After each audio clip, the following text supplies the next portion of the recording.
Bien-aimé, je te le dis, un seul nom, pas plusieurs noms. Un seul médiateur, pas plusieurs médiateurs. Un seul sacrifice, pas plusieurs sacrifices. Un seul chemin, pas plusieurs chemins. Une seule porte, pas plusieurs portes. Il s'appelle Jésus de Nazareth.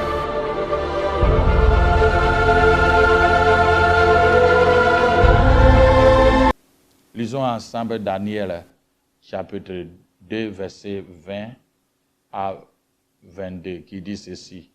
Daniel prit la parole et dit, béni soit le nom de Dieu, l'Éternel, l'éternité en éternité. À lui appartient la sagesse et la force. C'est lui qui change les temps et les circonstances, qui renverse et qui établit les rois, qui donne la sagesse aux sages et la science à ceux qui ont de l'intelligence. Il révèle ce qui est profond et caché. Il connaît ce qui est dans les ténèbres et la lumière demeure avec lui. La lumière demeure avec lui. Daniel était en train d'expliquer la vision où Nebuchadnezzar, ou on peut dire Nebuchadnezzar, dans le livre, dans la Bible de Selmer, il dit Nebuchadnezzar et le second par Nebuchadnezzar.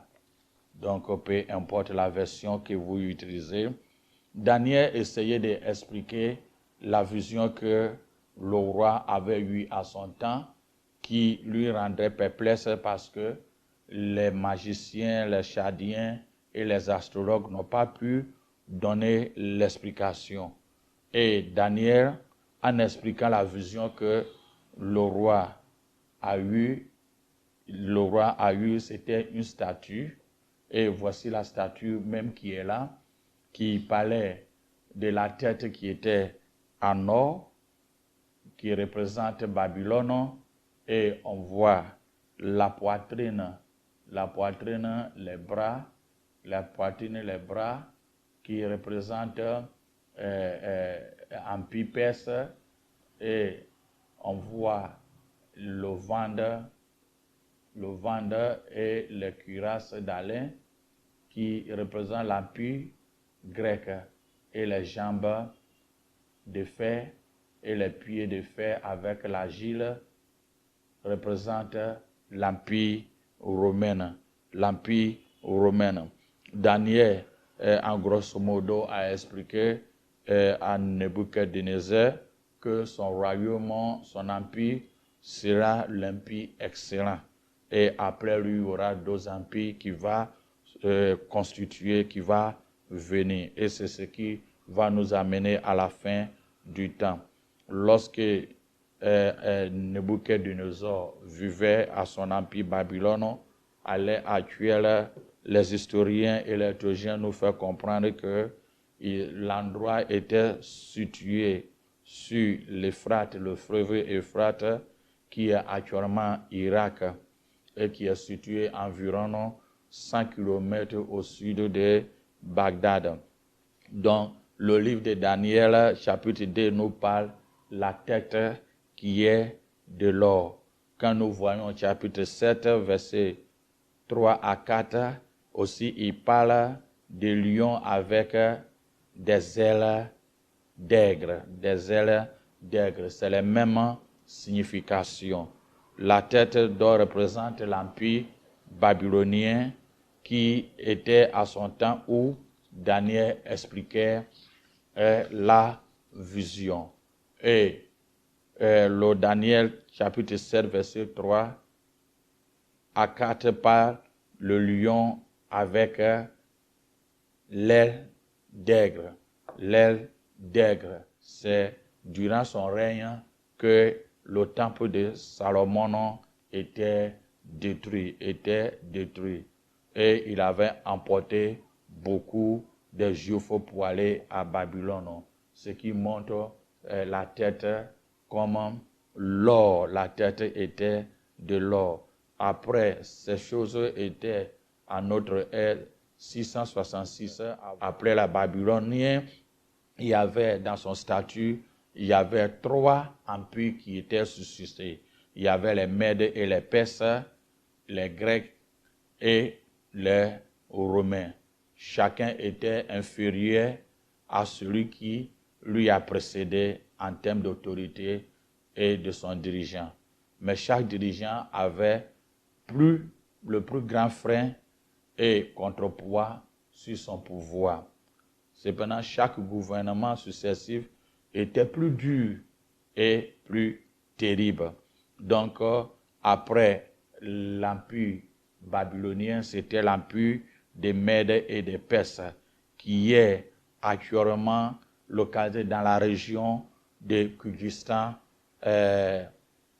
Irak, qui est plutôt Kyrgyzstan, Hamadan et Téhéran, ainsi que Adjabazan. Adjabazan, qui, cet endroit-là, qui est régné son empire, Mèdes et des Perses, Mèdes et des Perses. Et dans la vision de Daniel, chapitre 2, il voyait que la poitrine et bras d'argent, la poitrine et les bras d'argent. Quand nous voyons chapitre 7, verset 5, il voit l'ous. Et chapitre 8, tu vois dans le statut, il voyait bélier à 2 cônes inégales, C'est ce que Daniel voyait. Après le règne de l'empire babylonien, il voyait les Mèdes et des Perses. Le housse était un animal très puissant à cause de ses ailes, à cause de sa taille, mais aussi très lent comparément à un lion avec ses ailes. Il représente l'empire des Mèdes et des Perses, les Mèdes et des Perses qui a succédé après Nebuchadnezzar, le roi de Babylone. Depuis la dynastie ou bien la fondation de cet empire des Mèdes et des Perses, il y avait le roi Cyrus qui avait régné et Cyrus qui avait ordonné la réalité. En réalité, il avait, comment on appelle, c'est à son temps qu'il avait ordonné le peuple d'Israël comment agir. Zacharie, Malachi, de retourner et reconstruire le temple, reconstruire le temple pour Artaxerxès ou Artaxerxès. C'était au temps de Esdras ou Néhémie qui aussi les a permis d'aller construire le temple de l'Éternel, le temple de l'Éternel, le temple de l'Éternel. C'est très important, c'est très important. C'était en l'an 500 à 400 que Daniel voyait le statut de Nebuchadnezzar, que la tête était en or et les poitrines, les bras étaient en argent et le housse qui y représentait. Et après cet empire, il y a eu 3e empire qui était venu, qui était l'empire grec hellénistique, qui est entre 500 à 400. Et cet empire était la Grèce actuelle et ses colonies de ce côté, qui étaient environ de la Turquie, de la Méditerranée jusqu'à la Libye, même avait projeté jusqu'à aller vers l'Inde à son temps. Il y avait d'autres nations qui étaient là, mais c'était des nations très puissantes qui régnaient sans partage et avec leur autorité, donnant les dictates à ce que devait faire à son temps. Durant l'Empire grec, les Grecs ont posé les langues comme la langue internationale qui permet tout le monde entier à son temps à appliquer la langue ou la langue grecque était devenue une langue officielle. C'est pourquoi on voyait que le Nouveau Testament était écrit en langue grecque pour permettre que bon nombre de personnes, la plupart de ce temps-là, comprennent mieux le grec. Dans le chapitre 2 de la statue de Nebuchadnezzar, il voyait le ventre et cuisse d'airain. Et quand nous lisons chapitre 7, verset 6, il voyait un léopard. Elle est à 4 têtes. Un léopard, elle est à 4 têtes. Dans le chapitre 8, verset 5, il voit un bouc à grande corne. Un bouc à grande corne. Le léopard, quand il voyait toutes ces choses-là sur les statues de Nebuchadnezzar. Donc, quand on voit le léopard est particulièrement un animal très rapide, comme Habakkuk chapitre 1 verset 8 nous fait comprendre, qui peut faire soudainement très grande bonde. Il bonde très grand. Si en plus on lui ajoute les 4 cornes, ce monstre va se déplacer à une vitesse vertigineuse sans toucher la terre. Avec 4 ailes, cette monstre du léopard, comme vous voyez, s'ouvre de telle sorte qu'on ne pourrait pas toucher la terre. Mais effectivement, en espace de 4 ans, Alexandre le Grand, qui dirigeait cet empire, a totalement conquéri l'empire des Perses, l'empire de Babylone et l'Égypte, et il tendait vers l'Inde. En espace de 8 ans. C'est cet animal léopard avec les 4 ailes qui, en espace de 8 ans, avait étendu son empire rapidement vers ce temps-là, vers ce lieu-là. Mais ce qui est paradoxe, c'est Alexandre le Grand mourait à l'âge de 33 ans. Il mourait à l'âge de 33 ans. Et quand il était mort, il n'avait pas laissé un successeur valable qui peut prendre son trône. C'est ce qui a permis qu'il était remplacé par 4 autres généraux qui ont dirigé le monde grec à son temps. C'est ce que il nous explique les 4 ailes qui étaient sur cette monstre de léopard. Souvent, les gens lisent le livre de Daniel, ils disent pas de monstre, ils ne comprennent pas, mais le statut de Nebuchadnezzar qui parle de, comment on appelle, l'empire grec, le ventre et les cuisses sont d'airain et de la même chose que le léopard. C'est la même signification avec les 4 ailes. Donc, quand Alexandre le Grand fut à la tête de l'empire, il y a eu 4 divisions. Après lui, il y a eu 4 divisions dans cet empire que Alexandre le Grand avait formé. Il y avait les luttes armées. Et on voit qu'en Palestine était sur le contrôle de Syrie. Quand nous voyons Daniel chapitre 11, verset 13, à l'an 198. On voit aussi verset 33, 31 qui nous parle de Antiochos Épiphanes IV, qui avait profané le temple de l'Éternel à son temps qui était reconstruit, et il y a eu les révoltes de Maccabée. Et le général Pompée est envahi la Palestine en 63 avant et prend le Jérusalem avant Jésus-Christ. C'est ce qui a fait susciter le quatrième empire qui est l'empire romain, qui est l'empire romain, qui est cet empire romain, l'empire romain. L'empire, c'est le système à travers lequel le pouvoir politique était placé sur des mains d'un seul individu.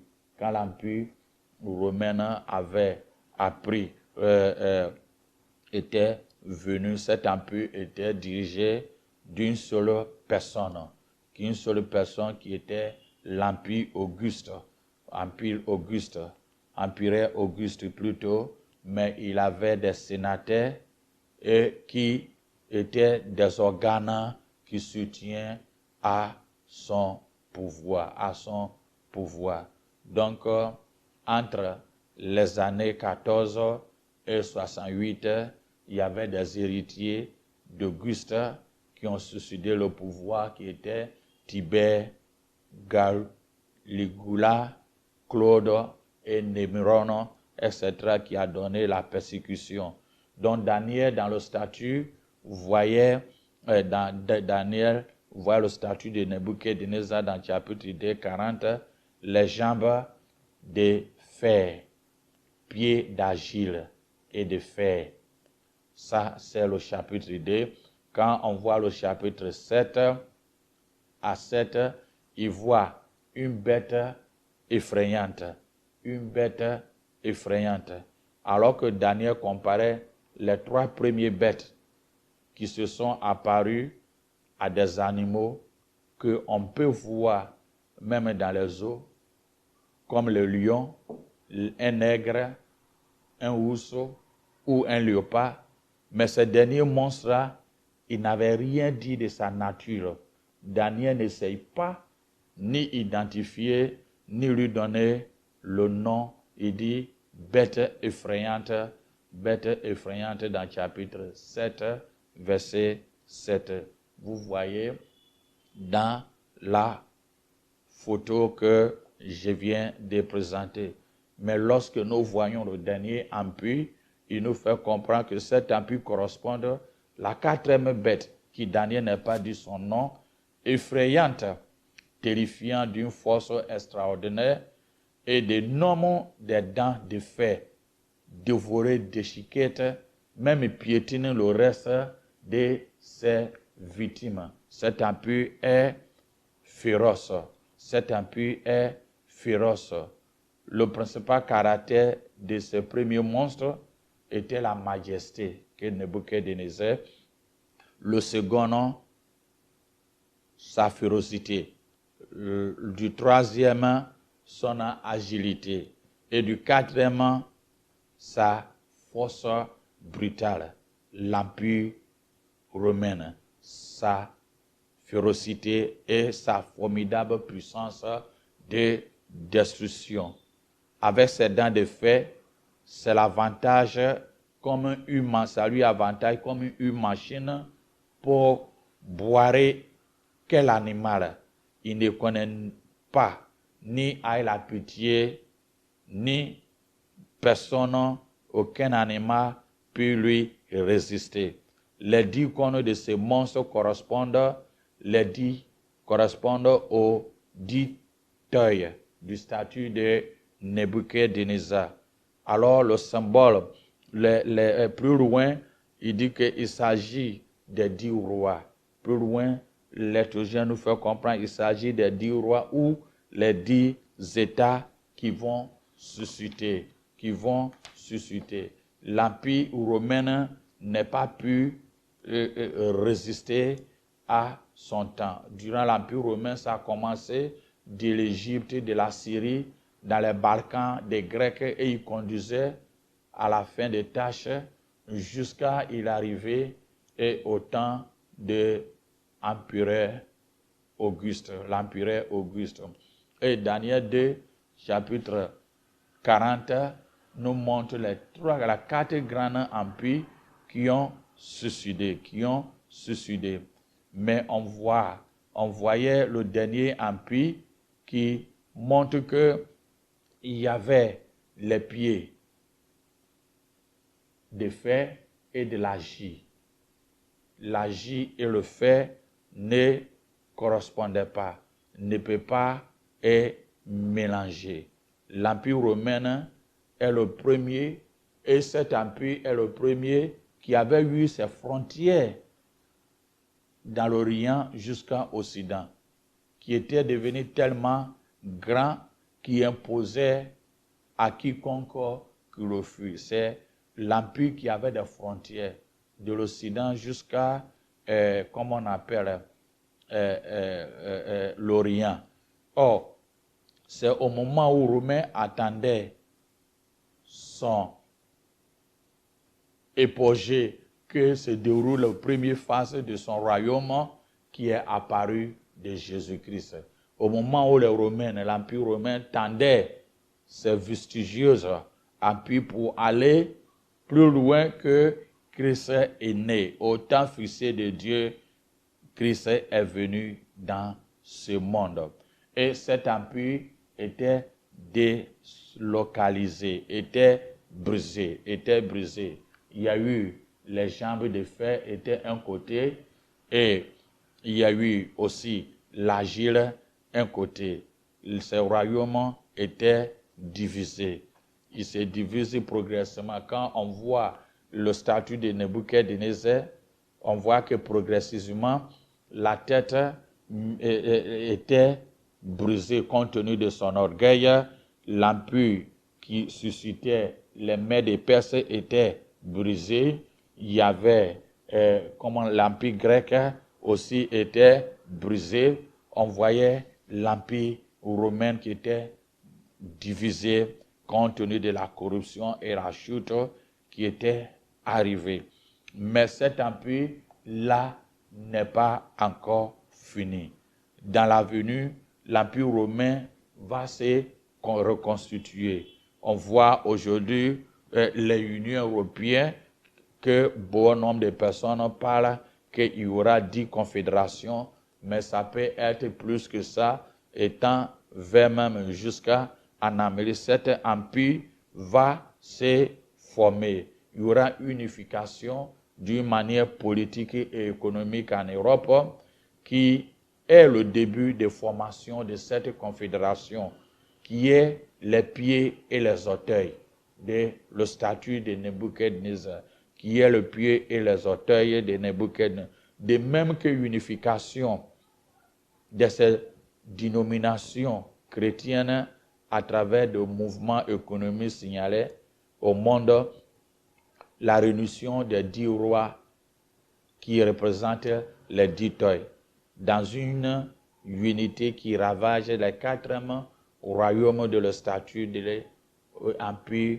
Dans cet empire, on voit cet empire qui va reconstituer, qui est l'empire romain, histoire de Rome, Union européenne, les 10, qui va faire la confédération, mais c'est plus que ça. Il y aura un gouvernement unique politiquement, unique économiquement, unique, qui vont former comme une confédération normale et à donner les dictats au monde, qui est les jambes de fer, les jambes de fer, les jambes de fer et les pieds de fer.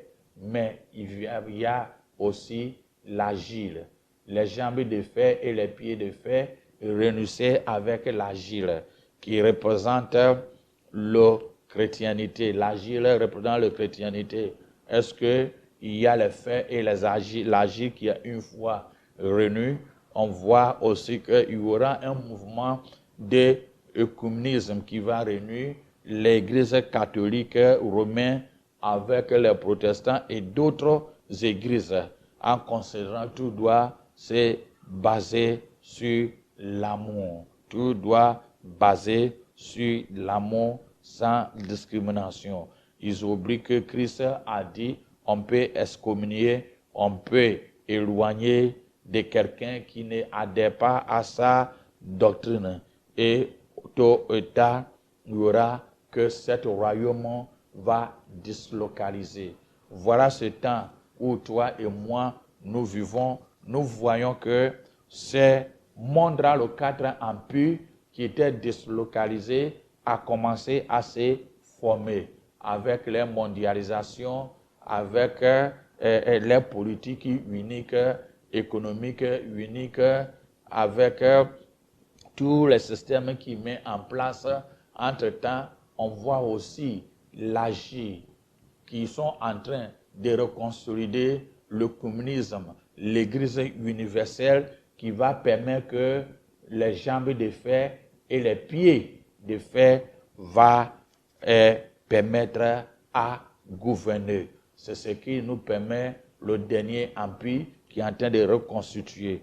Mais ce qui est paradoxal est qu'il y avait dans le statut ou bien la vision de Daniel en interprétant à Nebuchadnezzar nous fait comprendre qu'il y a eu soudainement la pierre, qu'il n'y a pas de mer, qui a frappé le statut des pieds de fer et d'argile et le crasa, fracassant de toute la tête jusqu'aux pieds, et il a fait tomber. Et